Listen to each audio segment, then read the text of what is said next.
Mrs. Harris again. That woman asked for more night visits than anyone else I've ever known. Is she very sick? No, just lonely. What is that stuff you're drinking? It's detox tea. I'm trying to cleanse my system of toxins. It smells pretty toxic to me. It's caffeine-free. That's awful. Have you read this, Helen, about the little girl who was knocked down on Haverhill Road, hit and run? It's ever so sad. Imagine what that must be like. Your only child run down like that, and what sort of a person doesn't even stop? A coward. Better get started. It's hard to imagine that anyone could do that, isn't it? I mean, not even stopping. Are you going to open up, Jo, or am I seeing patients in the car park?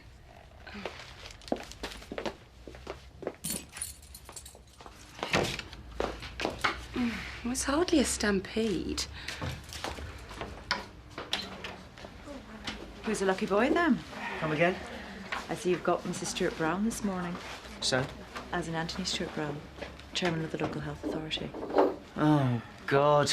Never mind, perhaps it's just for repeat prescription, eh? Are you sure you're 73, Mr. High? You're not trying to kid me. 74 next month. You have the blood pressure of a teenager. I'll tell you the recipe, nurse. Bowls 3 times a week, delivering Meals on Wheels every day, and picking up the pensions for the old dears on a Friday. No wonder you're so fit. A urine sample as requested. Come in. Sorry to interrupt, Ruth. Can you come to the waiting room? We've got a bit of a problem. Now, Please. I hope you don't mind waiting for a bit, Mr. Hyde. You go ahead, nurse. I'm in no rush. It's Mrs. Norris again. Have you got the paper bag? Come in. Good Lord, are you Dr. Mystery? That's right. And you must be Mrs. Stewart Brown. Are you old enough to be a doctor? Well, yes. How long have you been qualified? About nearly 2 years. Is that all? Well, I usually see Dr. Maguire. Well, Mrs. Stewart Brown, let me assure you I am fully qualified and... Yes, I'm sure you are. It's lucky I'm here on a relatively minor matter. Now, perhaps you'd like to apply your wealth of experience to my gland.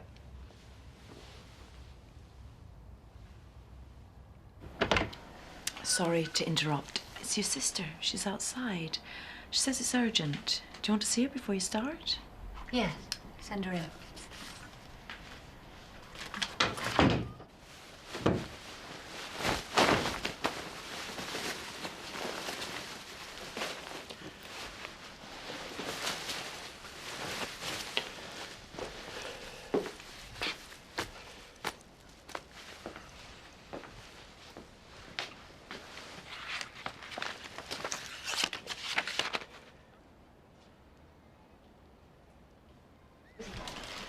That's right. In and out.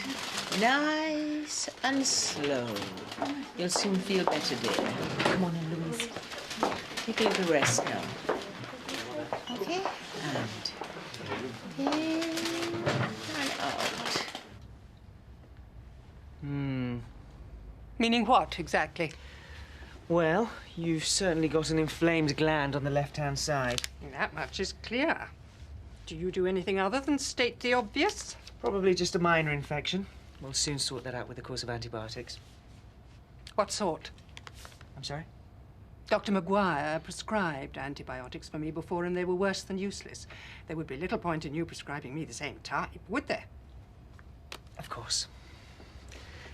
I'll just consult your notes here.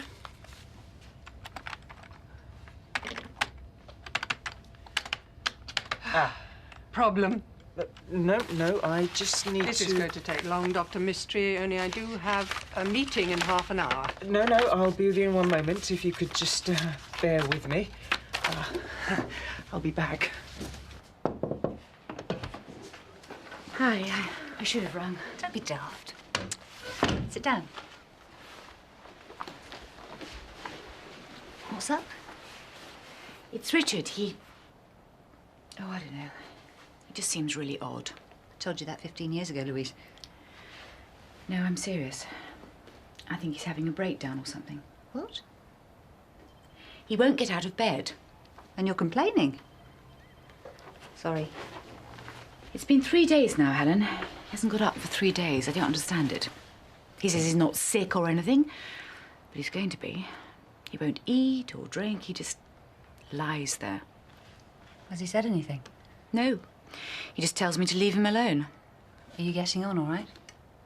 Yes, of course. What about work? Is he still overdoing it? He's been stressed. He's working long hours, but no more than usual. So, what do you want me to do? You're a doctor, Helen. Our doctor. You tell me what I should do. I'll tell you what, I'll come over later and have a chat with him.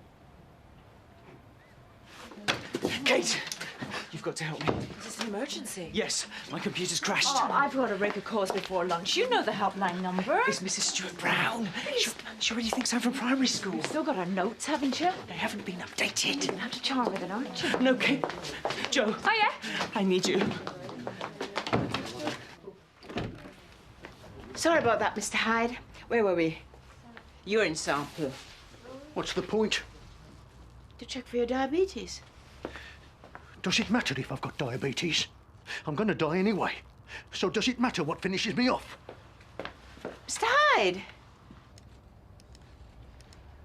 Just a second and it should... There you are, got it. Brilliant. I see exactly what you've done. What? Well, you've gone and locked yourself out the system. So? There's nothing I can do from here. You'll have to phone the help desk. But, Joe, hold... Sorry, I best get back. Nice to have met you. Oh, one moment, my dear. Would it be possible to see another doctor? There's really no need for that. Let me assure you, No, what I mean is, couldn't you use another doctor's terminal to access my records and therefore prescribe me the appropriate antibiotic? Good thinking.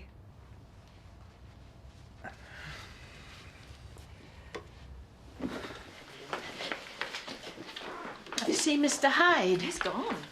Gone. You're next. Come, let me give you an...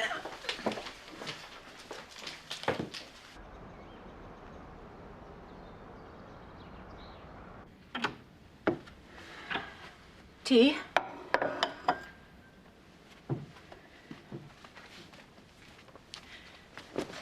It's brightening up a bit. You must try and eat something, Richard. You'll fade away. I'm not hungry. You have to eat. I can't. I've asked Helen to come and see you. I'm not ill. Then why are you refusing to eat? Because I feel like it, that's why. The children are missing you. I don't want to see them. What is it, Richard? What's the matter? Is it work? The business? Please tell me, I can help. You can't. How can you be so sure? Tell me what the problem is. Is it the children? Me? If I know what it is, I can do something about it. Please, Richard.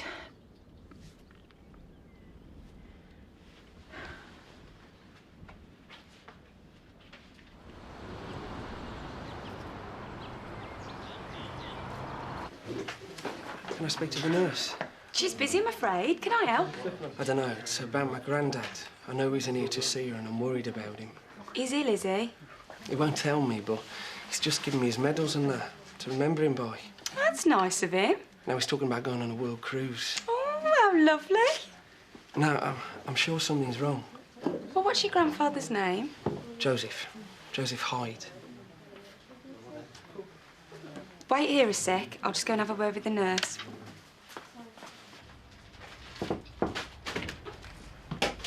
Ruth, I've got Mr. Hyde's grandson in reception. He's worried about him.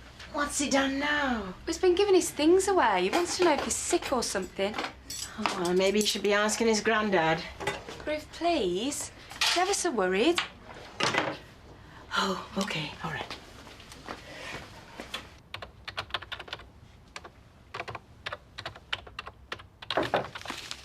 Oh, hello again. I'm really sorry about this. You'll be glad to know that Dr. Powers has accessed the relevant data and given me an appropriate prescription. Oh, good. May I? The young lady was quite right. You've managed to lock your terminal. But if I just... There you are. It's rebooting. How did you do that? I run a small information technology service with my son. This sort of thing happens all the time. I'm sure you're a very good GP, Dr. Mystery, but you could do with a little computer training. Here's my card.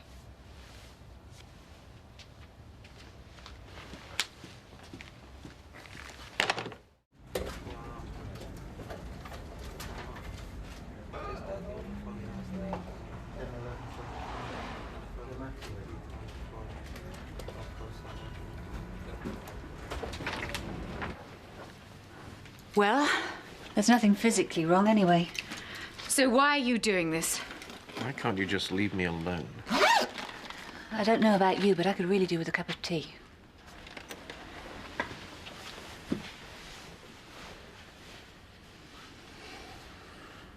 What's up? Nothing. Look, I'm not stupid, and neither is Louise. Something's up. It might help to talk about it. Believe me, Helen, it wouldn't. Anything you tell me is confidential. You can trust me. I'm honour bound not to say.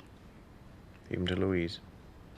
Just because you're family doesn't mean you don't have the same rights as the rest of my patients. It will help just getting it off your chest. Trust me, I'm a doctor. Think about it.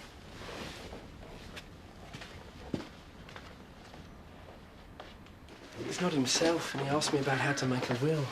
He's not going to die, is he? Of course not. He's built like an ox. He'll outlive us both. Do you think he's going to do something stupid? Why would he do that? I don't know. It doesn't make sense, any of it. I don't know what's got into him. Why is he behaving like this? I don't know. I'll try and find out, okay? Do you know it's not refundable? That's not a problem. And it's one way? I don't need a return.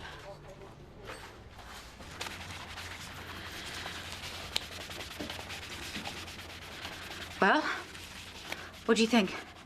Dunno. There's nothing preying on his mind, is there? Money? Anything like that? Well, it's not been a good year. Do you know Richard? He doesn't like to talk about it. Keeps everything in here. Always has.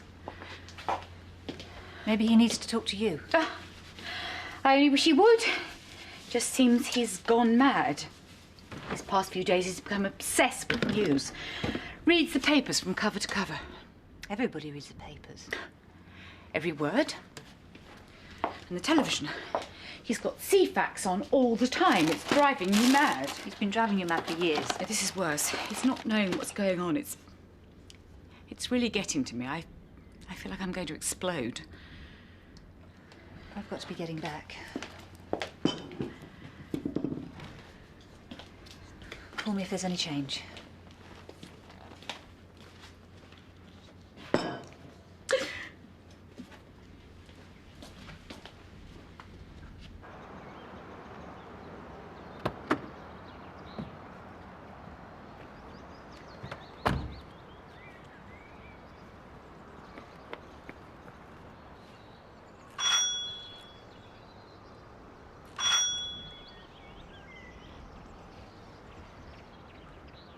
Mr. Hyde, it's Ruth Harding.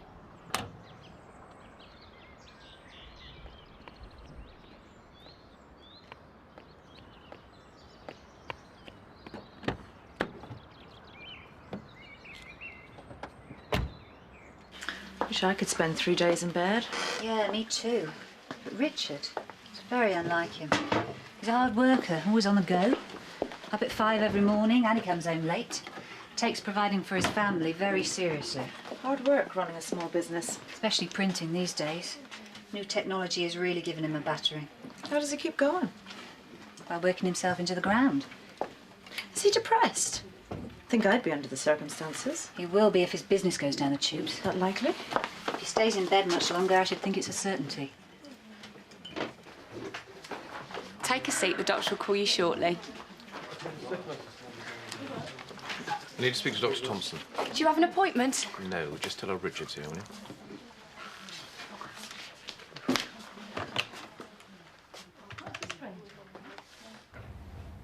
So what's going on, Richard?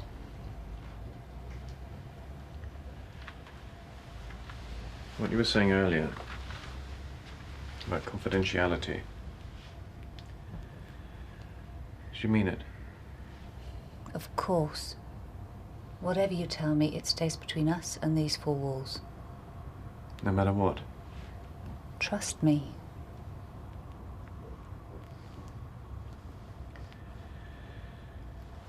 Four days ago, must have been about 5:30. I was driving to a meeting. New customer. Potential customer. I was running late. I was tired. It's been a long day and still so much to do. You shouldn't work so hard. You're bound to be tired. I must have taken my eyes off the road, just for a second. Closed them, maybe. I don't know. I don't know. I didn't mean to hit her. I just didn't see her until it was too late.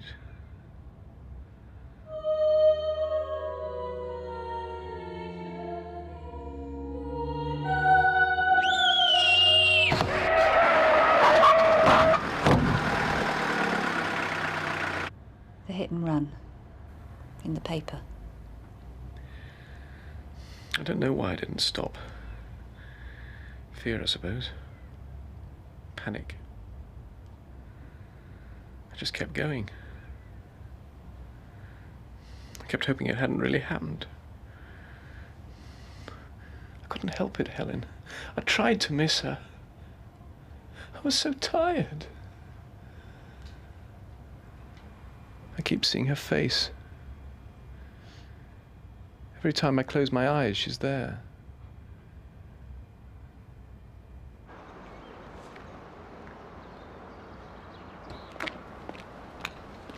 Mr. Hyde? Could I speak to you for a moment, please? You better come in.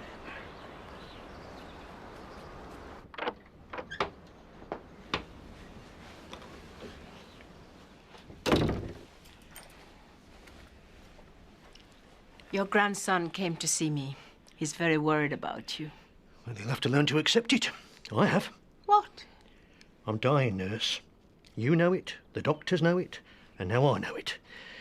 Now, if you'll excuse me, I've got some packing to do. I don't have much time, do I? You've got to go to the police. I can't. I'd lose my license, maybe prison. It'll be the end of the business for sure. What do we do then, Helen? What do Louise and the kids do then? Richard, you've got to do what's right. I'll go to the police with you. No, Helen, I'm not telling the police. You've got to. Someone will have seen your car. They'll trace you. It's only a matter of time. I shouldn't have told you. It was a mistake. I just needed something to stop the nightmares. Tranquilizers, something. Oh, please, Helen. Do you really think they'll help? You've got to tell them, Richard. The longer you leave it, the worse it'll be. How much worse can it get? You're not gonna die, Joseph. It was in me notes. I read them when you went out. What was? That I had cancer. But Dr. Maguire never said. In fact, he told me I was going to be okay. There's nothing in your notes about having cancer. There is. So there's no point you telling me I've got nothing to worry about like he did. He lied to me. Dr. Maguire would never lie to you. Don't get me wrong. He probably thought it was for the best. I know what I saw. Tumour, it said. Tumour? That's right. That lump in my neck I had removed a couple of months ago. There's a tumour. You had a parotid tumour. See? I told you I had cancer. No, you had a benign tumour. The word tumour is just another word for growth. I mean, a mole, a skin tag, any lump can be called a tumour. So it wasn't cancer? No. Tumours can be benign, that is, non-cancerous, or malignant, cancerous. You had a benign growth of the parotid gland. You do not have cancer, Joseph. And you're not going to die, not of that anyway, and not for a long time, from your constitution. I've just spent my life savings on a world cruise, and it's non-refundable. Come. Can I have a word? Anti-disestablishmentarianism. What? Well, that's a word, and you can have it. Sorry. Problem? If a patient came to you and said he was depressed because he'd injured a child in a hit and run, would you tell the police? Depends. Have you spoken to the MDU? Yeah? And? They say tell the police. This about the girl in the paper? Yeah. You've asked the patient to go to the police? He won't. Will you? It's not that simple. He's family. Richard, my brother-in-law. See. Well, you still have to think about the girl. Parents. I've checked with the hospital. She's going to be okay eventually. But Richard could go to prison, and I'm not sure Louise is strong enough to cope. Look, Helen, there's no real answer. I can't tell you what to do. But whatever you decide, I'll support you. You know that. Of course you should still go. It's a great opportunity. And what about Terry? Oh, he's perfectly capable of looking after himself. And the Bowls League? It'll still be there when you get back. And the Meals on Wheels, and the pension run. You're right. I've always wanted to travel. And what else have I been saving the money for? After all, I could die tomorrow. You come and see me in 6 months for your checkup, Mr. Hyde, and you can tell me all about it.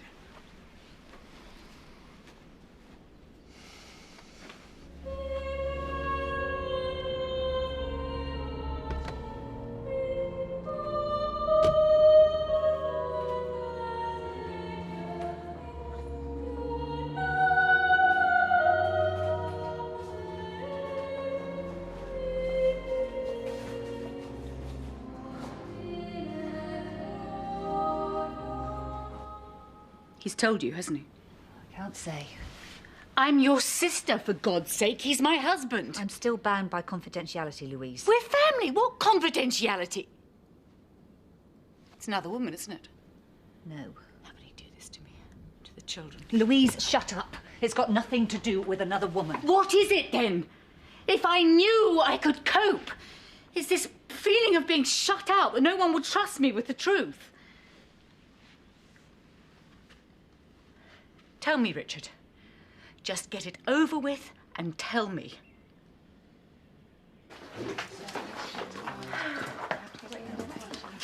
Helen's still here? No, she left about 20 minutes ago. Didn't seem herself. No, she's got a lot on her mind. I'll tell you about it. Coffee? Yes, please.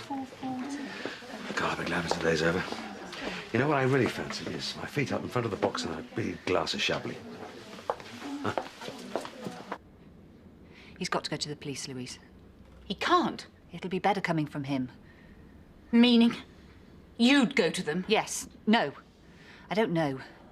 Richard's got to. For God's sake, he's my husband. Look at him. He's a wreck. You think going to the police, going to prison is going to help him? Help me? No, that's not the point. The point. The point! Helen, I'm asking you for my sake, for my family's sake. Leave this alone. That little girl will be all right. There's no permanent damage. Kids bounce back. But think of the damage to Richard. To us. Helen, I'm pleading with you. Don't say anything.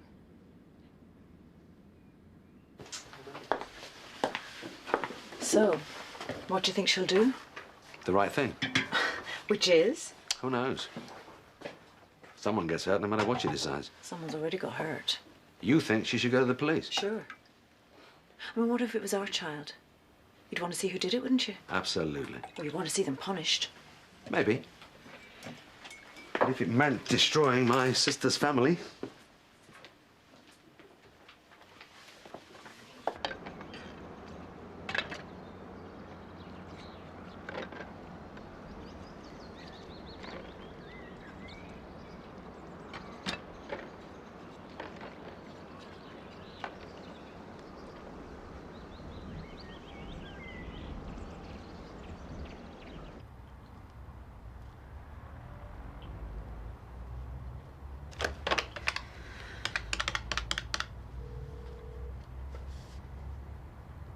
Oh, yes, hello. This is Dr. Helen Thompson. Can I speak to whoever's in charge of the investigation into the hit and run earlier this week, please?